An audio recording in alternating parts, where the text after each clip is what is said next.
भासते हुए भी परमात्मा ब्रह्म भासते हुए भी शरीर में जैसे एक्सीडेंट इत्यादि में या स्फोट इत्यादि में पीड़ा का अनुभव किस कारण से होता है? मन को होता है, आत्मा को नहीं होता। आत्मा नैनम चिंदन्ति शस्त्राणि नैनम दहति पावकः न चैनम क्लेदयन्त्यापो न शोषयति मारुतः। जो अग्नेय अस्त्र है वो आत्मा को जला नहीं सकता, वारुणास्त्र वो भिगो नहीं सकता, वायवास्त्र वो हवा नहीं लगा सकता आत्मा में। अक्लेद्य है, अशोष्य है, अदाय है, आत्मा को कभी क्लेश नहीं होता। अछेद्य है, कोई छेद नहीं सकता, कोई दुख नहीं होता, कोई सुख नहीं होता। वो परमानंद स्वरूप है, उसमें प्रकृति के किसी भी तरह के व्यवहार का कोई भी प्रभाव नहीं है। ना होते हुए भी हमें भास रहा है। जैसे स्वप्न में हमें कोई तमाचा मारा, बहुत पिटाई की, लेकिन जगे जब तो कुछ था क्या? लेकिन स्वप्न में वैसे ही पीड़ा हो रही थी ना, स्वप्न में वैसे ही पीड़ा हो रही थी ना, और जब जगे तो बिल्कुल कुछ नहीं था। ऐसे ही अभी हम अज्ञान की धरा में शरीराभिमानी जीव कहलाते हैं।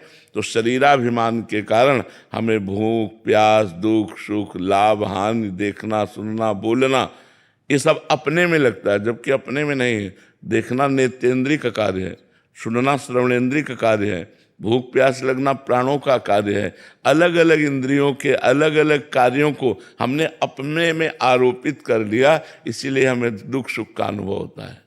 जैसे ब्रह्म बुद्धि संत, जैसे आप भगवान श्री, उन्हें क्या शरीर की पीड़ा आभास मात्र? शरीर की पीड़ा होती है पर दुख नहीं होता। शरीर की पीड़ा होती है, जैसे आप चाटा मारें तो लगेगा कि चाटा मारा अपने शरीर में, लेकिन उसका दुख नहीं होगा, पीड़ा होगी उसकी। तो गुरुदेव मात्र आभास के कारण ये कैसे शरीर में पीड़ा होती है, चेतना के न होने के बावजूद भी? नहीं, चेतना क्यों? चेतना उसकी लुप्त हो गई क्या? चेतना तो उसकी है ही, अहम खत्म हो गया है। चेतना शून्य थोड़ी हो गया है। चेतना तो है, भूख लगेगी तो मांग के खाएगा, ब्रह्मबोध हो गया है, भूख लगेगी तो मांग के खाएगा, सोच लगेगी तो सोच जाएगा, लघु शंका लगेगी तो लघु। शरीर की क्रियाएं हो रही लेकिन करता नहीं रहा, अहंकार नहीं रहा, करता अहंकार नहीं रहा। कई दिन का भूखा है तो व्याकुलता पूर्वक भोजन पाते नजर आएगा। ये प्राणों का धर्म है, उसका धर्म नहीं है। अगर आपने हमारे चैनल को अभी तक सब्सक्राइब नहीं किया है तो कृपया सब्सक्राइब कीजिए, लाइक कीजिए और अपना कीमती कमेंट जरूर कीजिए।